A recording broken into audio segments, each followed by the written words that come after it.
Gary Lane, just want to kick us off with the code update. Prepared as you was.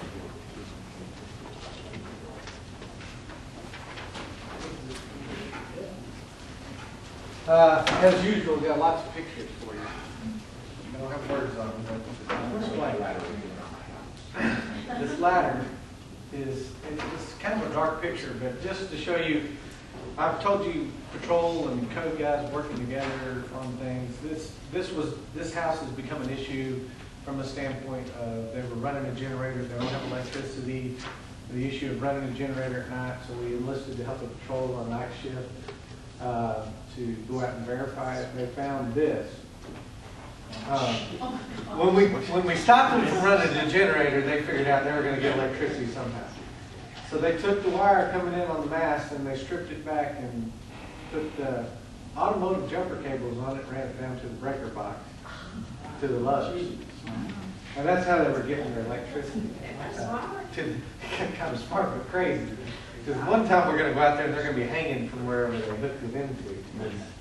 They'll grab a hold of them and fry them.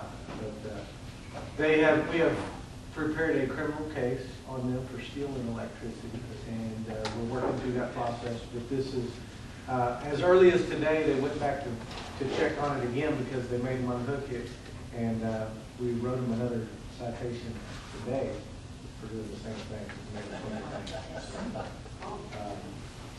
Just to show you some of the things the code deals with. This is at one of our apartment complexes, and this has been a problem. These are chases from the air conditioner vents, and we made them come in and build these chases out of concrete board and all that, but they were supposed to do something a little bit different for their air intake instead of just having it there laying on the ground, or taking in air for the air conditioner. I don't know if it's just one's exhaust and one's air intake or whatever, but we're dealing with that. This is to show you behind that and all the stuff that we're making them clean up at that complex. Just the apartment program continues to reveal lots of things that on a regular basis. This is a house out in Mary, your neighborhood. We were dealing with this area for high grass and weeds and all kinds of stuff. On a regular basis, but now they're building a house out there. So it's going to be Woodridge. This house right here, just so you know, is in the next door to that, across the street. And this house was a fire damaged house a couple of years ago. And we've been working with the owners of it then, which it was tied up in the estate. It was since sold. You can see the dumpster there and the driveway there. In the process of working through this and trying to rehab this house.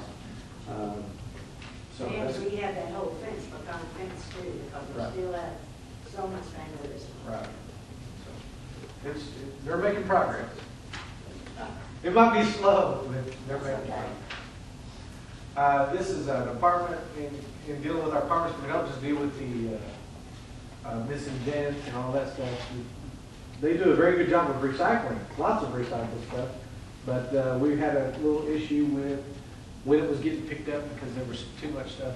We worked with, pointing in the wrong direction, Harwell and his folks, the code guys worked with them, got them to increase the number of pickups and get some special pickups to come and get all that stuff cleaned up. This is a business, a tire shop.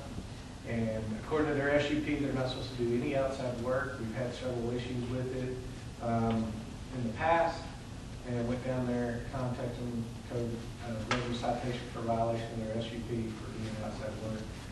That's in between Long John Silver's and Warrenburg and all that is right in there. House that we continually deal with, it's an abandoned home. It's 508 South Mills. They just walked away from it. We deal with high grass and weeds. We've dealt with vandals breaking in the doors. We've had it boarded up before. So we continue to try to get someone to take care of that with no avail except for us and not having to take care of the same house. Just chose yard work. Trailers on the street. There's all kinds of parking issues all throughout the city. This is one that was tagged. You can see the tag in front of it. moved relatively quickly after that because they didn't want us to take the trailer. Another complex sewer issue. To back up, I always have good pictures for you right before there. Sewer issue there, got it all cleaned up. This is a fence that's in disrepair, as you can see, but it also has poison ivy growing through it. And one of our code guys is working with the owner there because that poison ivy is where everybody can walk by, touch it, do whatever, and get the fence repaired and actually the poison ivy removed. We continue to see things like this in the apartment communities, big potholes. People actually call us and talk to us about it because it damages their car. They're really responsive. They get right on it, get them repaired. Again, more fences. This is just a fence, as you can see, is falling over. Now that's a small enough car that I think they could have parked it on the other side of the driveway and not across the sidewalk. Could have gone in there sideways. I could have been. We've seen that before, haven't we? But they could have moved that. But again, just to show you, the guys are actually out patrolling the neighborhoods and trying to deal with the issues that y'all, not only y'all bring up, but also the citizens bring up on a regular basis. So this is just an example of some of the things that they deal with on a daily basis. We see a lot of dead trees. This is a dead tree in front of Lowe's, and it has been removed. I think it was blew over in a windstorm at one point in time, but that was the only one out of the tree that was dead. On-street parking again. This is a boat, obviously. I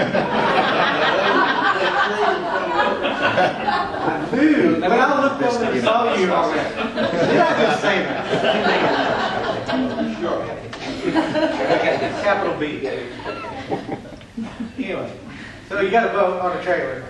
Again, there you go. Overtime parking out in the street. You can't park those out in the street. This is a complete junk vehicle right here. They can't even say it's operable. No tires, no that. We got a taker for this. You want to take this soapbox? We're going to have a bid here in just a little while. Was that a full one? Okay. Trash and debris out in front of someone's house. Explain to them it's a special pickup, and they need to cut it and make it in a 4-foot section so it could be picked up. This is a continual problem we deal with in lots of older neighborhoods is the trees growing over the sidewalk and being too low for people actually being able to walk under them. So we go to them, contact them, they trim them back, make them look a little nicer so that you can walk under them. This is a house. I'll just show you this. It's kind of a hard picture to see. What? This is a house. Do they own a boat? No break. All right, I quit. This is a picture. This is a picture of a house. Thanks, Hal. See, at least you helped me out. Everybody else laughs at it. And the soffit, as you can see, is falling down. It's just in disrepair. This is a rental property. We've actually talked to the tenant. It's a rental house. We talked to the tenant and getting a hold of the owner to get that fixed so that we know it's rental. They shouldn't have to rent that time. And then we go into apartment, and this is one apartment complex that we started another tier inspection. As you can see, the dryer vent's missing there. Up in the eaves, you can see all the wood missing, and the attic's just exposed to the elements. A fence in disrepair on the same property. This is behind Motel 6. And if you remember years ago, they had the ballards. You can even see the one pulled out of the ground there. We started having a problem with people driving through there when it gets wet and muddy. It was tearing up the sidewalk on the other side. It was making it hard for the kids that actually walk up and down that street. Contacted Motel 6, the owner of this property. This is what it looks like now, so that hopefully that grass will grow back and it won't be a wet pit anymore, and people won't be driving through there. It looks bad right there, but I want to lift this complex up as something that shows you that the apartment inspection program is working. In the last few months, we've delivered 4 third consecutive Tier 3 settings to different complexes here in Euless. This is one complex, Mission Point Apartments, that has embraced that concept The owner, we've had numerous meetings with the owner, and over a 45-day period, he and his team has corrected about 90% of everything that we've asked him to do. This is just a fire that happened in their laundry room, and it just sat that way. This is what it looks like now. Just to show you the things that he's doing and how much he's involved, and basically putting his money where his mouth is. He's not just Are those new? lots of them are new. Not every one of them, but they may have put new fronts on them or something like that. I don't know exactly whether they put all brand new stuff in there. But it looks a lot nicer. This is, same complex, sewer cleanouts. This was their fix to it, their maintenance guys fixed. They went back and fixed it the appropriate way so that if the sewer goes back up, it doesn't come out onto the ground. This is underneath the stairwell, and you can see all the cracks in it. The better picture is this front where the rebar is actually coming out of the brick of the step there on the front. They've gone in and replaced every one of them with the appropriate stuff. Made it look nice. This is, just a ballard or a pole that's holding up that staircase. You can see it rotting. And this was across the entire complex. This is just one showing of that. And they've actually gone in and replaced everything. We've had really good results from them. This is a fence that's in between the quick, I think it used to be called Quick Pantry, Quick Food, I think now they're on South Industrial Boulevard. So there's a section of fence there. Oop, I could do the fire department, I think, but anyway. Just, these people have really embraced the concept and have come forward, and the manager, we've learned through the process that the management and the owner don't always necessarily communicate. And when the owner found out about the third consecutive Tier 3, I think the next day I was getting telephone calls from him, and then he wanted to have meetings, and he's like, how did we get to this point? And the manager never relayed the information to the owner. We have taken steps to kind of remedy that in the future, and we were sending information, the entire packet of information to the owner, and they asked that we back that up. Now that we've restarted that again, we send them all the information that we give to the manager. So this is just a good example of how that program is actually making good strides. I'll show you bad pictures all the time. I wanted to give you something that was positive. The other thing that I wanted to talk to you about is in response to Ms. Wood that spoke to council last week. The day after that council meeting, or last council meeting, I went and sat at her house for a little over 2 hours in her living room and talked to her in depth about each one of the issues that she had raised at 2 council meetings. And I think I've satisfied her, hopefully, in everything except for one, and that was the trailer issue right next door to her. But as late as Friday, there was not a trailer at that house. Not anything. He had actually cleaned up everything. So we hope that is working too. And she had mentioned something about a elderly female that lived down the street that she was afraid was being abused or something like that. So I went and I said, well, how do you get this information? She said, well, one of my neighbors, who's real good friends with her. So I went and sat down right after that with her and talked to her about it. And she said she's not being abused. She's well taken care of. She's got food. The house is clean. I didn't want to go interrupt her without having good information. So she said the house is clean. She's got food. She's just terminally ill. And so she just doesn't agree with the people who have the power of attorney on how they're spending her money.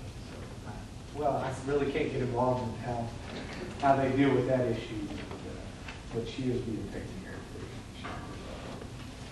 of. I don't think Ms. Wood will be here tonight. She's out of town. She has been trying to schedule a meeting. We have been trying to schedule a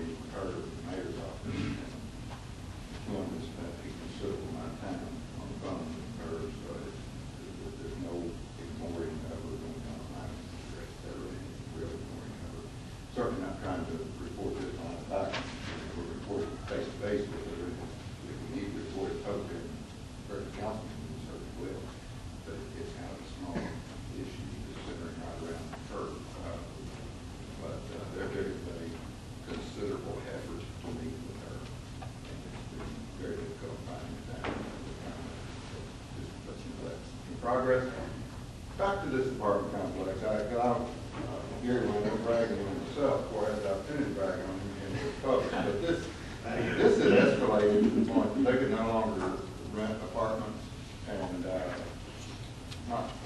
just a few days before I left for my vacation, we had a meeting at the request of the Kent County Apartment Association with a number of complexes around here. And to these people's credit, this is not an investment company. This is a man and his son that own several apartment complexes.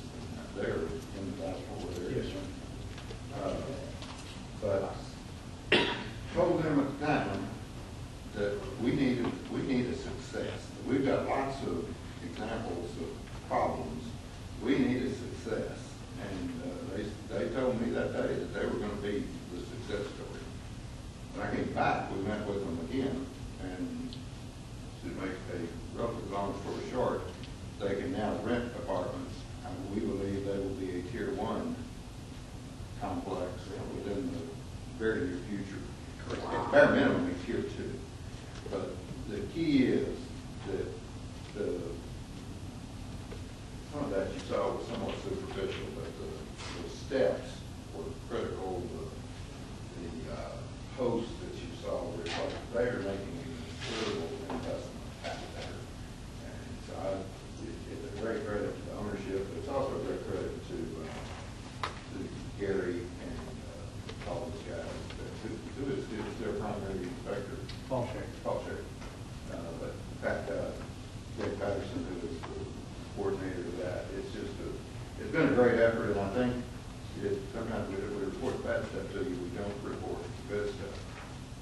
Is that going to be this tweet 2801 today? Is it going to be 2801? Absolutely not. But it will be something that is in full compliance with every one of our ordinances, and so I'm proud of them, and I'm proud of Gary and his group. Are they one of the ones that own the ditch that we're talking about? There is a ditch that runs through them. They're on the south side of Harmony School. Yeah.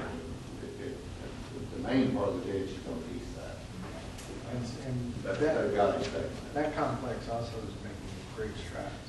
We've had contractor meetings and So the program is working. I know we've been through some tough times, and a lot of it, y'all not even seen the meetings with the Tarrant County Car Association. But I think we're making great progress, and this right here is going to be a true blue poster child for the success of the program. The skill and dedication of those guys in working with them patiently. But it took getting them to that point. That's the part that's a little bit frustrating is this is the third tier 3 rating they've gotten. None of the ones got to them until we said you can't rent anymore. So, but the main thing is they woke up. What is the nature of the meetings that you have with the Apartment Owners Association? It is, I guess, just trying to establish good communications and show them that it's not just Gary Landers and some inspectors that are being harsh, but us conveying that this is the city council's desire and that we're carrying out that desire, and I guess that there is the political will to make it happen, and the future of Euless is dependent upon it. It's that kind of thing. There's been some gifts. We have given them a few things, and it's stuff that if y'all were sitting in the room and not out of my mind, you would agree to it. So we've always tried to make them feel like they got something for coming out here, but it's typically mad people that call that association is their advocacy group, and they come out here and there's no attorneys.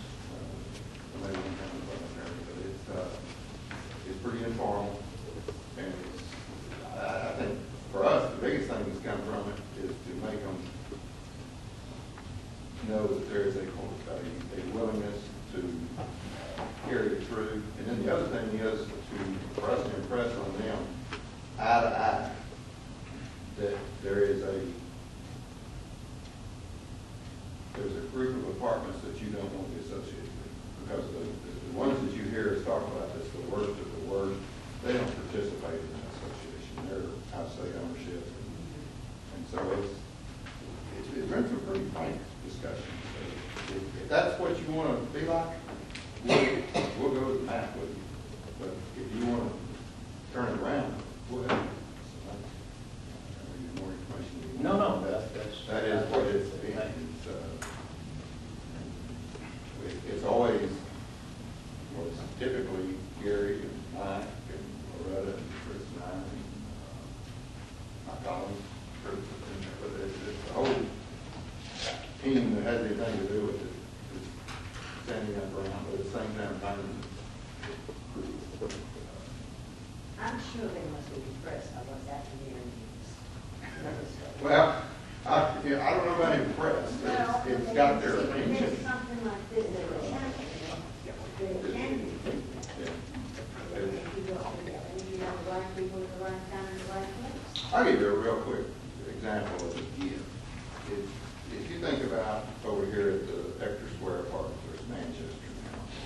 From part of their design, it used to be wood shingles, but now it's mansard roof. So they've got composition shingles that really serve no purpose. They're just nearly siding for the upper part of the building. They don't seal the water out. And one of the things that they were really leaned on was wrinkled shingles. And one of the gives was that if it was cosmetic, they thought they were going to have to re-shingle the whole thing, and I don't know, it was going to be $1 million or something, arm and leg. But we said where if it's just wrinkled, and it's not an issue at all, we're not going to bother you. Whether shingles missing, or they're raised up, or something, that's no good. I mean, that doesn't sound like much, but to them, it's saving a roof job. When it's really not a roof, it's just nearly vertical. It's a vertical wall, so that's a long way for it. Another thing is a cracked sidewalk. In the early stages of this thing, we were taking a pretty hard line on cracked sidewalks. Well, if you drive around Euless or any other, we're probably better than most, but if you drive probably shopping center, cracked sidewalks are rampant.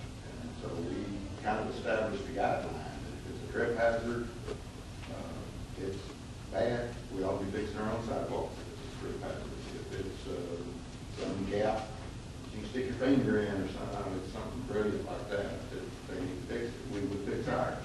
But if it's just a stress fracture, they don't have to fix it. But at one time, they were grinding those things out.